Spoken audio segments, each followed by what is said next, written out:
Guide കോളേജിൻ്റെ YouTube ചാനലിലേക്ക് എല്ലാവർക്കും സ്വാഗതം.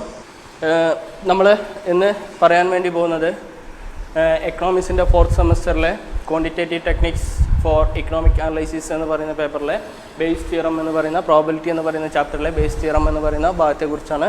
ആ പ്രോബിലിറ്റി എന്ന് പറയുന്ന ചാപ്റ്ററിലെ ഏറ്റവും അവസാനത്തെ ഭാഗമാണ് ഇത് ബേസ് തിയറം എന്ന് പറയുന്നത്. അപ്പോൾ ഈ ബേസ് തിയറത്തെക്കുറിച്ച് പറയണമെങ്കിൽ ആദ്യം കണ്ടീഷണൽ പ്രോബിലിറ്റി എന്താണെന്നുള്ളത് അറിയണം.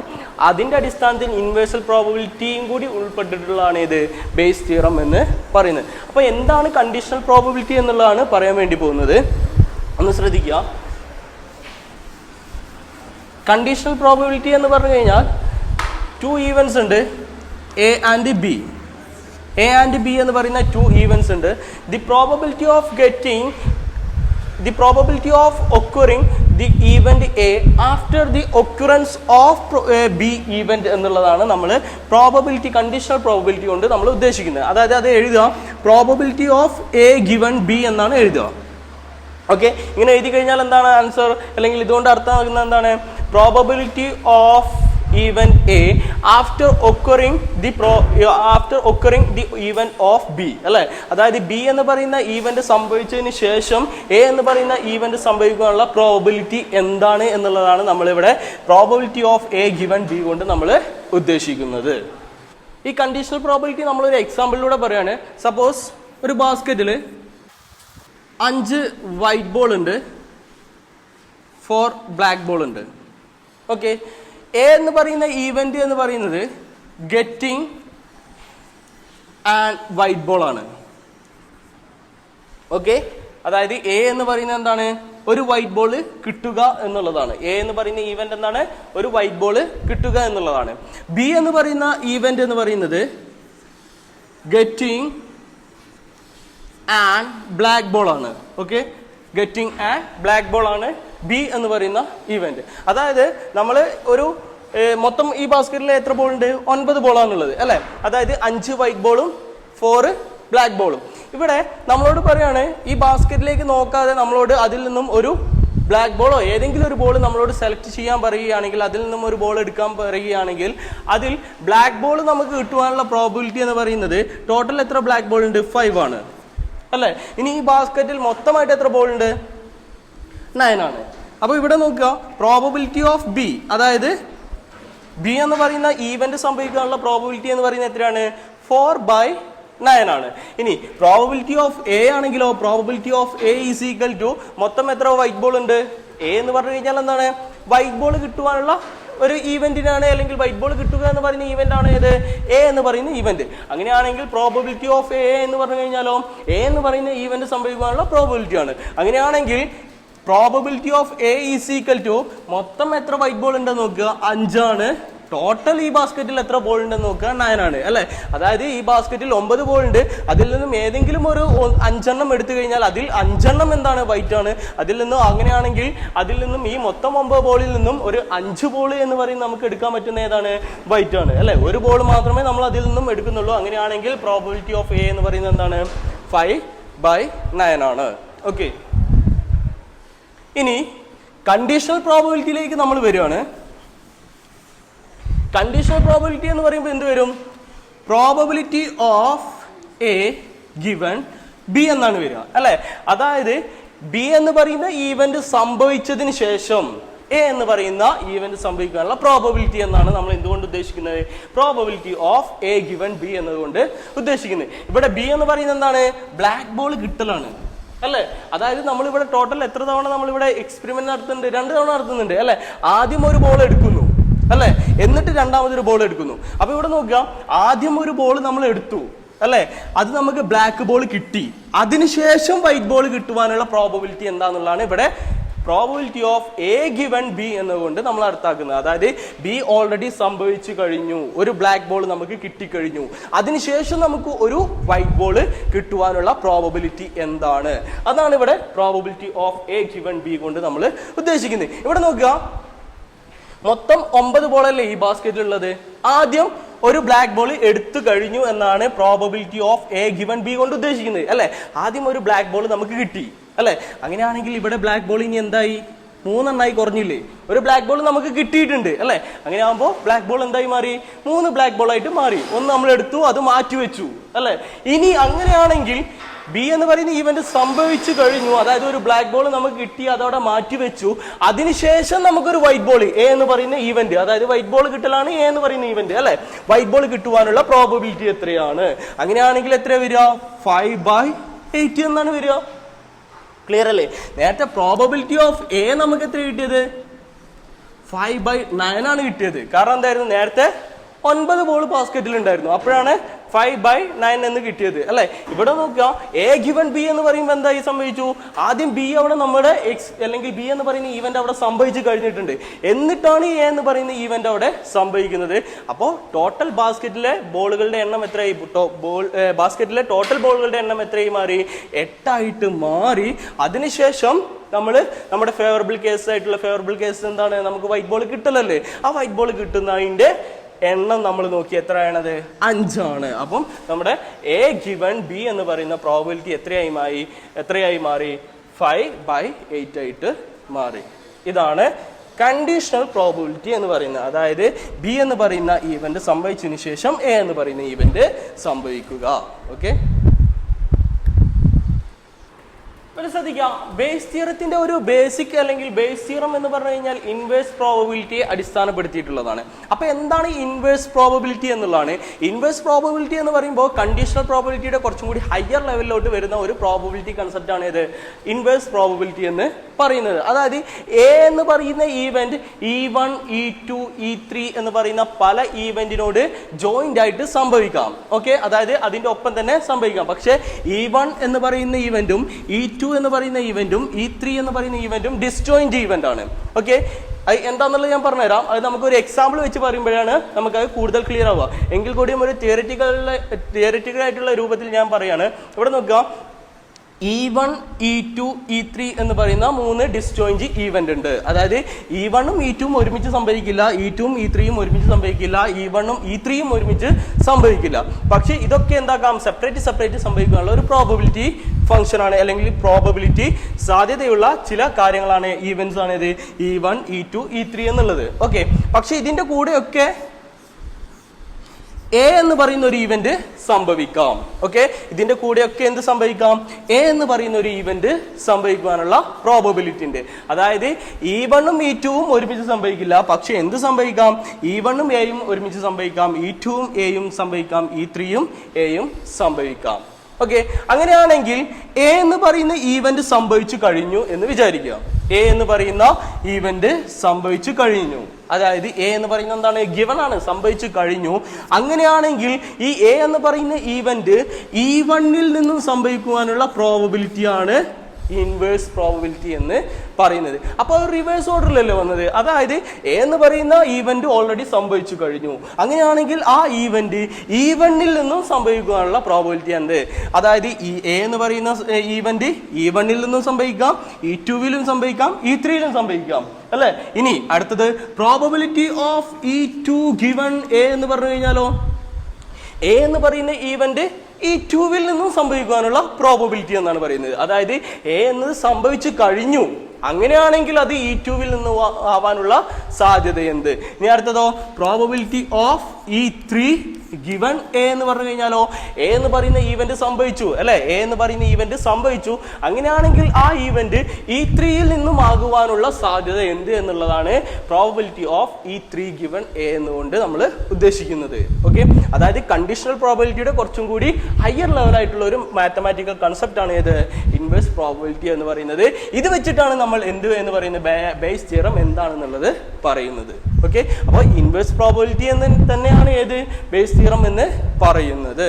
ഓക്കെ, ഇതിനൊരു എക്സാമ്പിൾ വെച്ച് ഞാൻ പറയാണ്, ശ്രദ്ധിച്ചോളൂ. ഓക്കെ, ഇവിടെ ശ്രദ്ധിക്കാം. ഇവിടെ 3 ബാസ്കറ്റ് ഉണ്ട്. ഒന്നാമത്തെ ബാസ്കറ്റിൽ 4 വൈറ്റും 5 ബ്ലാക്ക് ബോളും ആണ് ഉള്ളത്. രണ്ടാമത്തെ ബാസ്കറ്റിൽ 10 വൈറ്റും 2 ബ്ലാക്കും. മൂന്നാമത്തെ ബാസ്കറ്റിൽ 6 വൈറ്റും 6 ബ്ലാക്കും ആണ് ഉള്ളത്. ഓക്കെ, ഇവിടെ എ എന്ന് പറയുന്ന ഈവന്റ് വൈറ്റ് ബോൾ കിട്ടുക എന്നുള്ളതാണ്. ഒരു വൈറ്റ് ബോൾ കിട്ടുക എന്നുള്ളതാണ് എ എന്ന് പറയുന്ന ഈവന്റ്. അങ്ങനെയാണ് നമ്മൾ അസ്യൂം ചെയ്യുന്നത്. ഓക്കെ, ഞാൻ ഈ ബാസ്കറ്റിനൊക്കെ ഓരോ പേര് കൊടുക്കുകയാണ്. E1 ഒന്നാമത്തെ ബാസ്ക്കറ്റ്, രണ്ടാമത്തെ ബാസ്ക്കറ്റ് E2, മൂന്നാമത്തെ basket E3. Okay, E1, E2, E3 എന്നിങ്ങനെയാണ് ഞാൻ ഈ 3 ബാസ്ക്കറ്റിന് പേര് കൊടുക്കുന്നത്. എനിക്കിവിടെ കാണേണ്ടത്, അതായത് ഈ 3 ബാസ്ക്കറ്റിൽ ഏതിൽ നിന്നാണെന്ന് അറിയില്ല. ഞാൻ ഏതോ ഒരു ബാസ്ക്കറ്റിലേക്ക് കണ്ണടച്ചിട്ട് ഏതോ ഒരു ബാസ്ക്കറ്റിലോട്ട് കൈയിട്ടിട്ട് ഒരു ബോൾ എടുത്തു. ആ കിട്ടിയ ബോൾ ഏതായിരുന്നു? വൈറ്റ് ബോൾ ആയിരുന്നു. ഓക്കെ, അപ്പം എ എന്ന് പറയുന്ന കാര്യം സംഭവിച്ചു.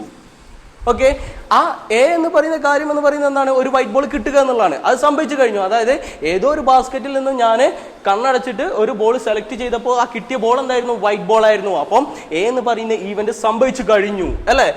ഓക്കെ, അത് സംഭവിച്ചു കഴിഞ്ഞു. എ ഗിവൺ ആണ്. ഇനി ഈ എ എന്ന് പറയുന്ന ബോൾ ഏത് ബാസ്ക്കറ്റിൽ നിന്നാണ് എനിക്ക് കിട്ടിയത് എന്നുള്ളത് ഞാൻ കാണണം, അല്ലെങ്കിൽ അതിന്റെ പ്രോബബിലിറ്റി കാണണം. അങ്ങനെയാണെങ്കിൽ ഇവിടെ നോക്കുക, E1, E2, E3. ഓക്കെ, അങ്ങനെയാണെങ്കിൽ എ എന്ന് പറയുന്ന വൈറ്റ് ബോൾ രണ്ടാമത്തെ ബാസ്ക്കറ്റിൽ നിന്നും കിട്ടുവാനുള്ള പ്രോബബിലിറ്റിയാണ് ഞാൻ ചെക്ക് ചെയ്യാൻ വേണ്ടി പോകുന്നത്. ഓക്കെ, ശ്രദ്ധിക്കുക, ഇതിന്റെ അർത്ഥം എന്താണ്? Probability of E2 given A എന്ന് പറഞ്ഞു കഴിഞ്ഞാൽ എന്താണ്? എ എന്ന് പറയുന്ന കാര്യം സംഭവിച്ചു. അതായത് ആ E2 എന്ന് പറയുന്ന ബാസ്ക്കറ്റിൽ നിന്നാണോ എ എന്ന് പറയുന്ന വൈറ്റ് ബോൾ കിട്ടിയത്, അല്ലെങ്കിൽ എ എന്ന് പറയുന്ന വൈറ്റ് ബോൾ അല്ലെങ്കിൽ നമുക്ക് കിട്ടിയ വൈറ്റ് ബോൾ E2 എന്ന് പറയുന്ന ബാസ്ക്കറ്റിൽ നിന്നാണോ എന്നുള്ളതാണ് നമ്മൾ ചെക്ക് ചെയ്യുന്നത്. ഓക്കെ, ഇവിടെ നമ്മൾ കാണാൻ വേണ്ടി പോകുന്നത് എന്താണ്? Probability of E2 given A എന്നുള്ളതാണ്. അതായത് എ എന്ന് പറയുന്ന ഈവന്റ് സംഭവിച്ചു, വൈറ്റ് ബോൾ നമുക്ക് കിട്ടി. ആ വൈറ്റ് ബോൾ രണ്ടാമത്തെ ബാസ്ക്കറ്റിൽ നിന്നാ കിട്ടുവാനുള്ള, അല്ലെങ്കിൽ രണ്ടാമത്തെ ബാസ്ക്കറ്റിൽ നിന്നാണ് നമുക്ക് കിട്ടിയത് എങ്കിൽ അതിനുള്ള പ്രോബബിലിറ്റി എത്രയാണ് എന്നുള്ളതാണ് നമ്മളിവിടെ ചെക്ക് ചെയ്യാൻ വേണ്ടി പോകുന്നത്. അതായത് വൈറ്റ് ബോൾ നമുക്ക് കിട്ടി, ആ വൈറ്റ് ബോൾ രണ്ടാമത്തെ ബാസ്ക്കറ്റിൽ നിന്നാവാനുള്ള ഒരു പ്രോബബിലിറ്റിയാണ് നമ്മൾ ചെക്ക് ചെയ്യുന്നത്. അതിനുവേണ്ടി നമ്മൾ ഉപയോഗിക്കേണ്ട ഇക്വേഷൻ എന്ന് പറയുന്നത് probability of E2 into probability of A given E2 all divided by probability of E1 into probability of A given E2 plus probability of E2 into probability of A given E2 plus probability of E3 into probability of A given E3 എന്നുള്ള equation ആണ്. ഇനി E4 ഉണ്ടെങ്കിൽ എന്താവും? Probability of, അതായത് നാലാമതൊരു ബാസ്ക്കറ്റും കൂടി ഉണ്ടെങ്കിൽ probability of E4 into probability of A given E4 എന്നായി equation മാറും. ഇനി ഇത് ഓരോന്നും എന്താന്നുള്ളതാണ് പറയാൻ വേണ്ടി പോകുന്നത്. ഓക്കെ, ഇത് E1 എന്ന് പറയുന്ന ബാസ്ക്കറ്റ് ആണ്. ഇത് ഒന്നാമത്തെ ബാസ്ക്കറ്റ്. രണ്ടാമത്തെ ബാസ്ക്കറ്റ് ആണ് E2. ഇത് E2 ആണ്. ഇത് ഞാൻ മാറ്റിയിട്ട് ഇവിടെ E1 എന്ന് എഴുതി വെക്കുകയാണ്. ഓക്കെ, ഇത് E3 എന്ന് പറയുന്ന ബാസ്ക്കറ്റ് ആണ്. ഇനി ഓരോന്നും പറയാൻ വേണ്ടി പോവാണ്. ഇവിടെ ശ്രദ്ധിക്കാം, ഇവിടെ നമുക്ക് കൺഫ്യൂഷൻ ആക്കുന്ന രണ്ട് ഇക്വേഷനിലുള്ള രണ്ട് വേർഡ്സ് ആണ്. ഏതൊക്കെയാ? E2 given A and A given E2 എന്ന് പറയുന്നത്. ഇവിടെ നോക്കുക, ഈ E2 ഗിവൺ എ എന്നത് കൊണ്ട് ഉദ്ദേശിക്കുന്നത് വൈറ്റ് ബോൾ കിട്ടിക്കഴിഞ്ഞതിന് ശേഷം അത് രണ്ടാമത്തെ ബാസ്ക്കറ്റിൽ നിന്നാവാനുള്ള പ്രോബബിലിറ്റിയാണ്. ഓക്കെ, ഇവിടെ നോക്കുക, എ ഗിവൺ E2 എന്ന് പറഞ്ഞു കഴിഞ്ഞാലോ E2 എന്നുള്ളതാണ് ആദ്യം സംഭവിക്കുന്നത്. അതായത് രണ്ടാമത്തെ ബാസ്ക്കറ്റിൽ നിന്നാണ് നമ്മളൊരു ഒരു ബോൾ എടുക്കുന്നതെങ്കിൽ അത് വൈറ്റ് ബോൾ ആവാനുള്ള പ്രോബബിലിറ്റിയാണ് ഇത് എ ഗിവൺ E2 എന്ന് പറയുന്നത്. ശ്രദ്ധിച്ചോളുക, probability of E2 given A എന്ന് പറയുന്നത് എന്താണ്? എ എന്ന് പറയുന്ന വൈറ്റ് ബോൾ നമ്മൾ എടുക്കുന്നു, അത് രണ്ടാമത്തെ ബാസ്ക്കറ്റിൽ നിന്നാവാനുള്ള പ്രോബബിലിറ്റി ആണ്. എ ഗിവൺ E2 എന്ന് പറഞ്ഞു കഴിഞ്ഞാലോ രണ്ടാമത്തെ ബാസ്ക്കറ്റിൽ നിന്നാണ് നമ്മൾ ഒരു ബോൾ എടുക്കുന്നതെങ്കിൽ അത് വൈറ്റ് ബോൾ ആവാനുള്ള പ്രോബബിലിറ്റി ആണ് എ ഗിവൺ E2 എന്നുകൊണ്ട് നമ്മൾ ഉദ്ദേശിക്കുന്നത്. അപ്പൊ ഇതിന്റെ ഓരോന്നിന്റെ വാല്യൂ നമ്മൾ കാണാൻ വേണ്ടി പോവാണ്. ശ്രദ്ധിച്ചോളുക. ഇനി പ്രോബബിലിറ്റി ഓഫ് E2 എന്ന് പറഞ്ഞു കഴിഞ്ഞാലോ ഇവിടെ E1, E2, E3 എന്നിങ്ങനെ 3 ബാസ്ക്കറ്റ് ആണ് ഉള്ളത്. ഓക്കെ, ഇവിടെ നമ്മൾ പ്രോബബിലിറ്റി ഓഫ് E2 എന്ന് പറയുന്നത് കൊണ്ട് ഉദ്ദേശിക്കുന്നത് E2 എന്ന് പറയുന്ന ബാസ്ക്കറ്റ്, അല്ലെങ്കിൽ E1 എന്ന് പറയുന്ന ബാസ്ക്കറ്റ്, അല്ലെങ്കിൽ E3 എന്ന് പറയുന്ന ബാസ്ക്കറ്റ്, അത് സെലക്ട് ചെയ്യുവാനുള്ള പ്രോബബിലിറ്റിയാണ് നമ്മൾ എന്തുകൊണ്ട് ഉദ്ദേശിക്കുന്നത്? ഈ probability of E1, probability of E2, probability of E3 എന്നുകൊണ്ട് ഉദ്ദേശിക്കുന്നത്. ഇവിടെ നോക്കുക, മൊത്തം എത്ര ബാസ്ക്കറ്റ് ഉണ്ട്? 3 ബാസ്ക്കറ്റ് അല്ലേ ഉള്ളത്. അതിൽ നിന്നും E2 മാത്രം സെലക്ട് ചെയ്യാനുള്ള പ്രോബബിലിറ്റി എത്രയാണ്? പ്രോബബിലിറ്റി ഓഫ് E2 എത്രയാണ്? മൊത്തം എത്ര ബാസ്ക്കറ്റ് ഉണ്ട്? 3 ബാസ്ക്കറ്റ് ഉണ്ട്. അതിൽ ഒരു ബാസ്ക്കറ്റ് അല്ലേ E2 എന്ന് പറയുന്നത്. അപ്പോൾ പ്രോബബിലിറ്റി ഓഫ് E2 എന്ന് പറയുന്നത് എന്തായി മാറും? 1/3 ആയി മാറും. അങ്ങനെയാണെങ്കിലോ പ്രോബബിലിറ്റി ഓഫ് E3യോ അതും എന്ത് തന്നെയാണ്? 3 ബാസ്ക്കറ്റ് ആണ് ടോട്ടൽ ആയിട്ടുള്ളത്. അതിൽ ഒരു ബാസ്ക്കറ്റ് മാത്രമാണ് ഏത്? E3. അങ്ങനെയാണെങ്കിൽ പ്രോബബിലിറ്റി ഓഫ് E3 എന്ന് പറയുന്നത് എന്താണ്? 1/3 ആണ്. അപ്പോൾ മൊത്തം ബാസ്ക്കറ്റിന്റെ എണ്ണം അടിയിൽ വരും. അതിൽ നമുക്ക് ഫേവറബിൾ ആയിട്ടുള്ള കേസ് ഏതാണ്? E3 എന്ന് പറയുന്ന ബാസ്ക്കറ്റ് ആണ്. അത് എത്രയേ ഉള്ളൂ? ഒന്നേ ഉള്ളൂ. അങ്ങനെയാണെങ്കിൽ എന്ത് വരും? 1/3 എന്ന് വരും. ഓക്കെ, അങ്ങനെയാണെങ്കിൽ probability of E1 is equal to അതും 1/3 തന്നെയാണ്. അപ്പോൾ ഇവിടെ നോക്കുക, പ്രോബബിലിറ്റി ഓഫ് E2 എന്ന് പറയുന്ന വാല്യൂ കിട്ടി, പ്രോബബിലിറ്റി ഓഫ് E1 എന്ന് പറയുന്ന വാല്യൂ കിട്ടി, പ്രോബബിലിറ്റി ഓഫ് E2 എന്ന് പറയുന്ന വാല്യൂ കിട്ടി, പ്രോബബിലിറ്റി ഓഫ് E3 എന്ന് പറയുന്ന വാല്യൂവും കിട്ടി. ഇനി ഇവിടെ കാണേണ്ടത് എന്താണ്? Probability of A given E2 ആണ് നമ്മൾ കാണേണ്ടത്. Okay, probability of A given E2 എന്ന് പറഞ്ഞു കഴിഞ്ഞാൽ എന്താണ് വരുന്നത്? ഇവിടെ നോക്കുക, E2 എന്ന് പറയുന്ന ബാസ്ക്കറ്റിൽ നിന്നാണ് നമ്മൾ എടുക്കുന്നതെങ്കിൽ എന്ന് വിചാരിക്കുക. അതായത് നമ്മുടെ ഈവന്റ് സംഭവിച്ചു കഴിഞ്ഞാൽ എന്താണ്? നമ്മൾ E2വിൽ നിന്നാണ് എടുക്കുന്നത്. അതായത് E2വിൽ നിന്നാണ് ഒരു ബോള് നമ്മൾ സെലക്ട് ചെയ്ത് എടുക്കുന്നത്. അപ്പൊ രണ്ടാമത്തെ ബാസ്ക്കറ്റിൽ നിന്നാണ് നമ്മളൊരു ബോള് സെലക്ട് ചെയ്യുന്നത്. അതായത് E2 സംഭവിച്ചു കഴിഞ്ഞു അല്ലെ, E2 സംഭവിച്ചു കഴിഞ്ഞു. അങ്ങനെയാണെങ്കിൽ A എന്ന് പറയുന്ന കാര്യം സംഭവിക്കാനുള്ള പ്രോബബിലിറ്റി, അങ്ങനെയാണെങ്കിൽ A എന്ന് പറയുന്നത് എന്താണ്? വൈറ്റ് ബോൾ കിട്ടലല്ലേ അല്ലെ. അപ്പൊ ഇവിടെ നോക്കുക, probability of A given E2 എന്ന് പറയുന്ന ബാസ്ക്കറ്റ് നമ്മൾ സെലക്ട് ചെയ്ത് കഴിഞ്ഞു. അതിൽ നിന്നും A കിട്ടുവാനുള്ള പ്രോബബിലിറ്റി. മൊത്തം എത്ര ബോൾ ഉണ്ട് ഇവിടെ? 12 ബോൾ അല്ലേ രണ്ടാമത്തെ ബാസ്ക്കറ്റ് ഉള്ളത്. അതായത് രണ്ടാമത്തെ ബാസ്ക്കറ്റ് മാത്രമേ നമ്മൾ ഇവിടെ കൺസിഡർ ചെയ്യുന്നുള്ളൂ. അതുകൊണ്ടാണ് ഇവിടെ E2 given എന്ന് കൊടുത്തത്. E2 മാത്രമാണ് നമ്മൾ സെലക്ട് ചെയ്യുന്നത് എന്നാണ് എന്തിന്റെ അർത്ഥം? given E2 എന്നതിന്റെ അർത്ഥം. ഓക്കെ, ഇനി ഇവിടെ അതിൽ നിന്നും A കിട്ടുവാനുള്ള പ്രോബബിലിറ്റി A എന്ന് പറയുന്നത് എത്ര ബോളാണ്? 10 ബോളില്ലേ ഇവിടെ അല്ലെ. നമുക്ക് കിട്ടേണ്ട എത്രയാണ്? ഒരു വൈറ്റ് ബോൾ ആണ് അല്ലെ. അപ്പം 12 ബോളിൽ നിന്നും 10 ബോൾ എന്താണ്? വൈറ്റ് ബോൾ ആണ്. അങ്ങനെയാണെങ്കിൽ E2 എന്ന് പറയുന്ന ബാസ്ക്കറ്റിൽ നിന്നും നമുക്ക് വൈറ്റ് ബോൾ കിട്ടുവാനുള്ള പ്രോബബിലിറ്റി എത്രയാണ്? 10/12 ആണ്. ഇത്രയും ഓക്കെ അല്ലേ. അങ്ങനെയാണെങ്കിൽ ബാക്കി probability of A given E2 എന്താ വരിക? Probability of A given E2 ആണ് നമുക്ക് ഇവിടെ കിട്ടിയത്. ഇനി നമുക്ക് എന്ത് കാണണം? പ്രോബബിലിറ്റി ഓഫ് A given ഇവിടെ E1 ആണ്. Okay, probability of A given E2 നമുക്ക് കിട്ടി. ഇനി നമ്മൾ എന്ത് കാണണം? Probability of A given E1 കാണണം അല്ലെ.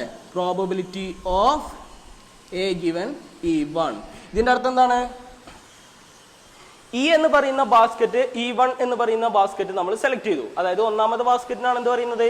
E1 എന്ന് പറയുന്നത്. ഒന്നാമത്തെ ബാസ്ക്കറ്റ് നമ്മൾ സെലക്ട് ചെയ്തു. അങ്ങനെയാണെങ്കിൽ ഒന്നാമത്തെ ബാസ്ക്കറ്റിൽ നിന്നും വൈറ്റ് ബോൾ കിട്ടുവാനുള്ള പ്രോബബിലിറ്റി അല്ലെ. ഒന്നാമത്തെ ബാസ്ക്കറ്റിൽ മൊത്തം എത്ര ബോൾ ഉണ്ട്? 9 ബോൾ ഉണ്ട്. അതിൽ നിന്നും വൈറ്റ് കിട്ടാനുള്ള പ്രോബബിലിറ്റി എത്രയാണ്? 4/9 ആണ്. കാരണം അവിടെയുള്ള എത്ര വൈറ്റ് ബോൾ ആണ്? 4 ആണ്. അങ്ങനെയാണെങ്കിൽ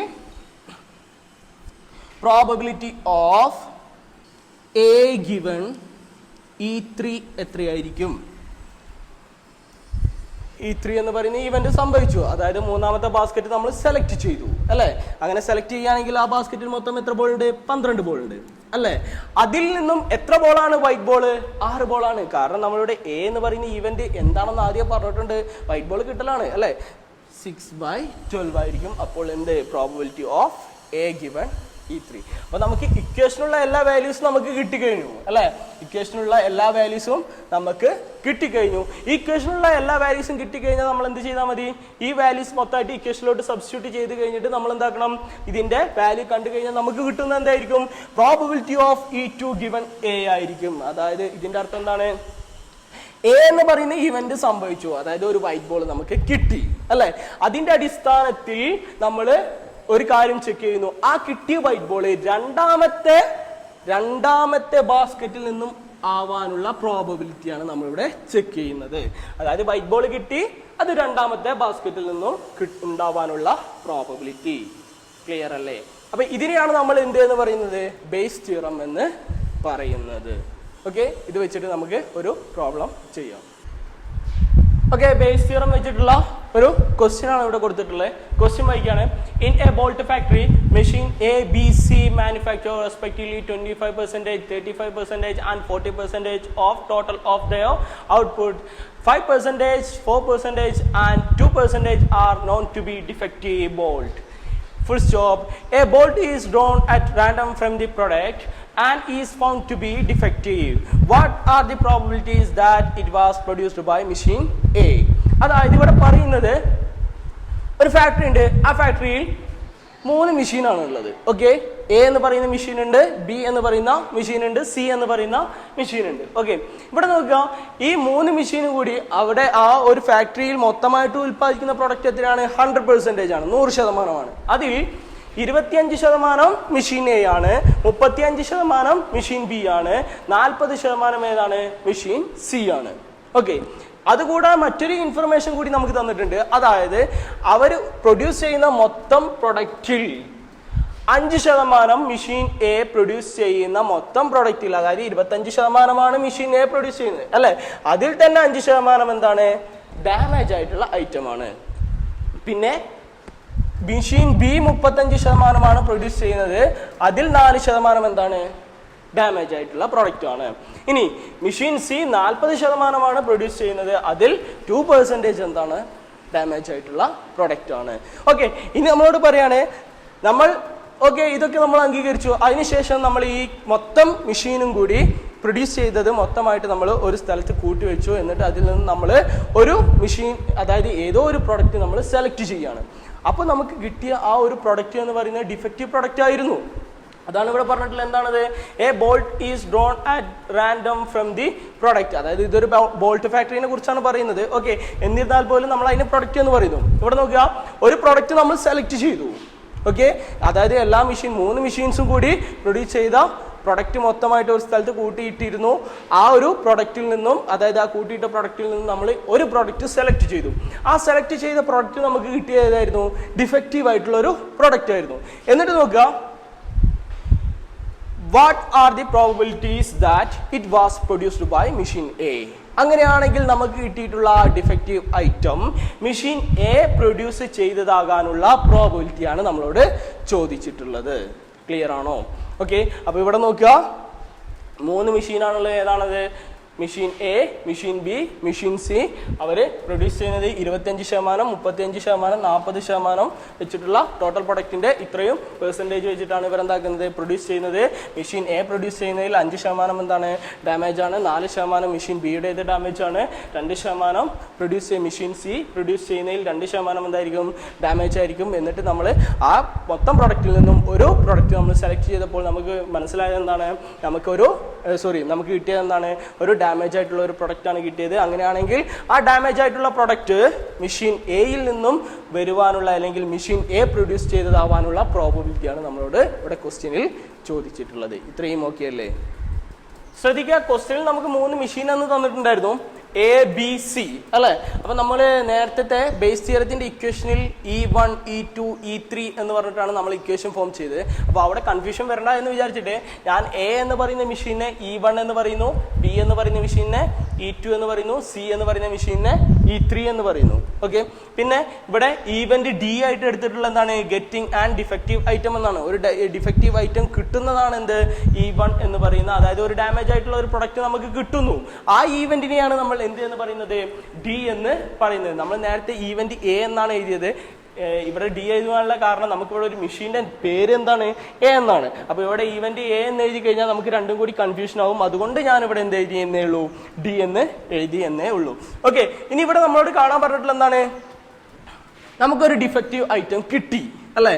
ക്വസ്റ്റ്യൻ വായിച്ചു നോക്കിയാൽ അറിയാം. നമ്മളോട് പറഞ്ഞിട്ടുള്ള എന്തായിരുന്നു? നമ്മൾ റാൻഡം ആയിട്ട് when we select A product random അല്ലെ, ഒരു പ്രൊഡക്റ്റ് നമ്മൾ റാൻഡം ആയിട്ട് സെലക്ട് ചെയ്തു അല്ലെ. അങ്ങനെ സെലക്ട് ചെയ്ത് കഴിഞ്ഞപ്പോൾ നമുക്ക് കിട്ടിയത് എന്താണ്? ഡി ആണ്. ഓക്കെ, അങ്ങനെ ഡി നമുക്ക് കിട്ടി. അതായത് ഡി ഗിവൺ ആണ്. ഡി സംഭവിച്ചു കഴിഞ്ഞു അല്ലെ. ആ സംഭവിച്ചു കഴിഞ്ഞു. ഇനി ഇവിടെ നോക്കുക, ആ ഡി എന്ന് പറയുന്ന പ്രൊഡക്റ്റ് ഒന്നാമത്തെ മെഷീനിൽ നിന്നാവാനുള്ള പ്രോബബിലിറ്റിയാണ് നമ്മളിവിടെ ചെക്ക് ചെയ്യുന്നത്. ഒന്നാമത്തെ മെഷീന്റെ പേരെന്താണ്? E1 എന്നാണ് അല്ലേ. ഇനി അതിന്റെ പ്രോബബിലിറ്റി അല്ലേ ചെക്ക് ചെയ്യുന്നത്? Probability of E1 given D. Clear ആണോ? അപ്പം നമ്മൾ കാണാൻ വേണ്ടി പോകുന്നത് എന്താണ്?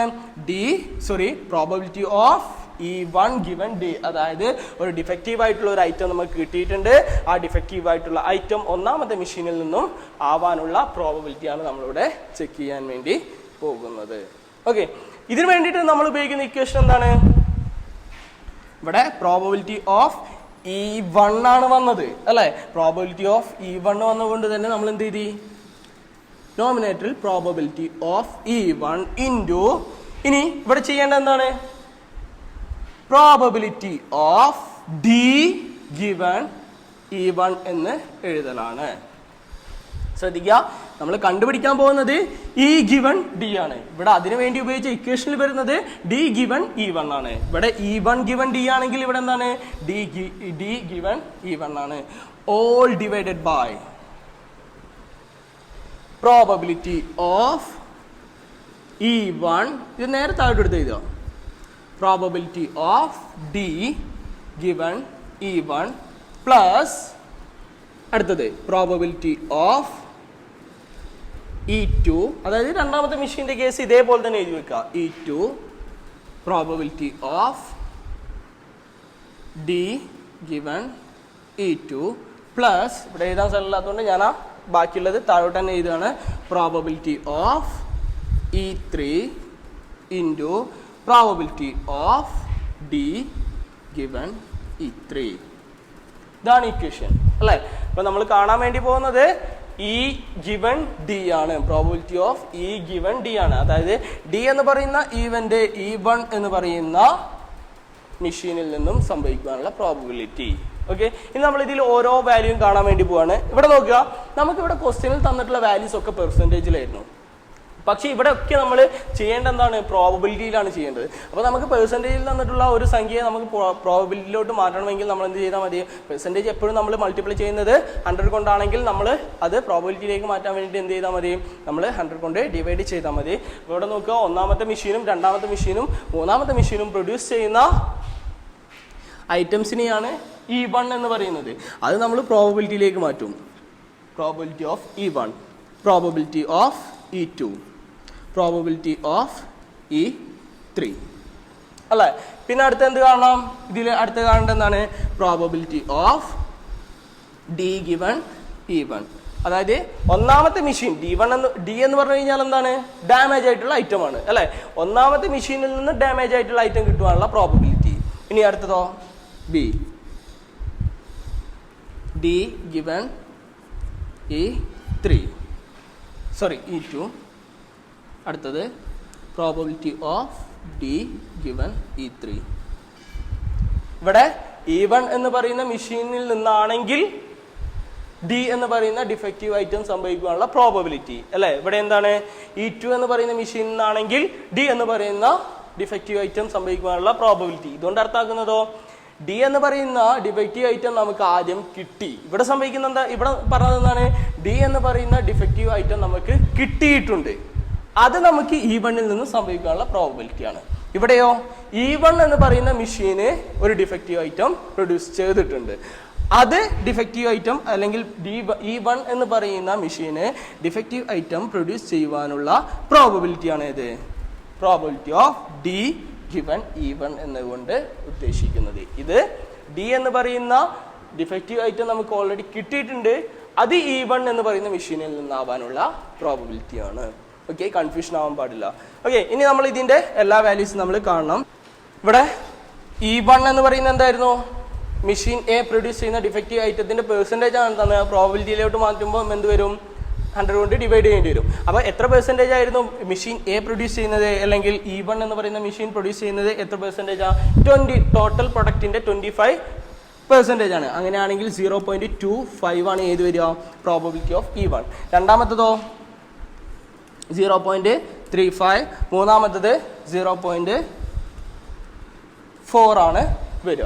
ഓക്കെ, 40% എന്ന് പറയുമ്പോൾ 100 കൊണ്ട് ഡിവൈഡ് ചെയ്യുമ്പോൾ 0.4 എന്ന് ആൻസർ കിട്ടും. പിന്നെ ഇവിടെ നോക്കുക, probability of D given E1 എന്നാണ്. അതായത് E1 എന്ന് പറയുന്ന മെഷീൻ ആണെങ്കിൽ E1 എന്ന് പറയുന്ന മെഷീന് ഡിഫക്റ്റീവ് ഐറ്റം പ്രൊഡ്യൂസ് ചെയ്യുന്ന പ്രോബബിലിറ്റിക്കാണ് എന്തെന്ന് പറയുന്നത്? Probability of D given E1 എന്ന് പറയുന്നത്. അത് നമുക്ക് ഓൾറെഡി ക്വസ്റ്റ്യനിൽ തന്നിട്ടുണ്ട് അല്ലേ. അതായത് മെഷീൻ എ എന്ന് പറയുന്ന മെഷീന് പ്രൊഡ്യൂസ് ചെയ്യുന്നതിൻ്റെ 5% എന്താണ്? ഡിഫക്റ്റീവ് ആയിട്ടാണ് പ്രൊഡ്യൂസ് ചെയ്യുന്നതെന്ന് പറഞ്ഞിട്ടുണ്ട്. അങ്ങനെയാണെങ്കിൽ 5% 100 കൊണ്ട് ഡിവൈഡ് ചെയ്ത് കഴിഞ്ഞാൽ അതെന്താവും, പ്രോബബിലിറ്റിയിലോട്ട് മാറും. ആൻസർ എത്ര കിട്ടും? 0.05 എന്ന് കിട്ടും. അതേപോലെ തന്നെ ബാക്കിയുള്ള probability of D given E2 E3 ഒക്കെ കണ്ടാൽ മതി അല്ലേ.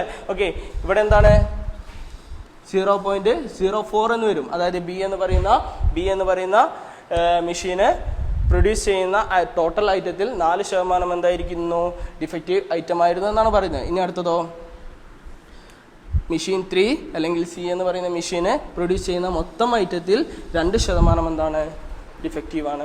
അതായത് E3 പ്രൊഡ്യൂസ് ചെയ്യുകയാണെങ്കിൽ അതിൽ എത്ര ഡിഫക്റ്റീവ് വരുന്നുണ്ട്, E2 പ്രൊഡ്യൂസ് ചെയ്യുകയാണെങ്കിൽ അതിൽ എത്ര ഡിഫക്റ്റീവ് വരുന്നുണ്ട്, E1 പ്രൊഡ്യൂസ് ചെയ്യുകയാണെങ്കിൽ അതിൽ എത്ര ഡിഫക്റ്റീവ് വരുന്നുണ്ട്. അതിൽ ഡിഫക്റ്റീവ് നമുക്ക് കിട്ടിക്കഴിഞ്ഞു. അങ്ങനെയാണെങ്കിൽ അത് E1-ൽ നിന്നും കിട്ടുവാനുള്ള പ്രോബബിലിറ്റിയാണ് നമ്മൾ കാണാൻ വേണ്ടി പോകുന്നത്.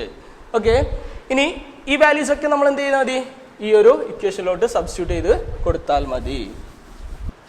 നമുക്ക് കാണാനുള്ളത് probability of E1 given D ആണ് is equal to കാണാനുള്ള ഇക്വേഷൻ ആണ് probability of E1 into probability of E1 എത്രയാണ് 0.25 into probability of D given E1 0.05 all divided by probability of E1 into probability of D given E1 അതായത് 0.25 into 0.05 plus ഇനി അടുത്തതോ probability of E2 into probability of D given E2 probability of E2 0.35 ആണ് into probability of D given E2 എന്ന് പറയുന്നത് 0.04 ആണ് plus ഇനി അടുത്തതോ probability of E3 അതായത് ഈ ഇക്വേഷന്റെ ബാക്കി തന്നെയാണ് ഇത്, അത് ഇവിടെ സ്ഥലമില്ലാത്തതുകൊണ്ട് ഇങ്ങോട്ടേക്ക് എഴുതിയെന്നുള്ളൂ.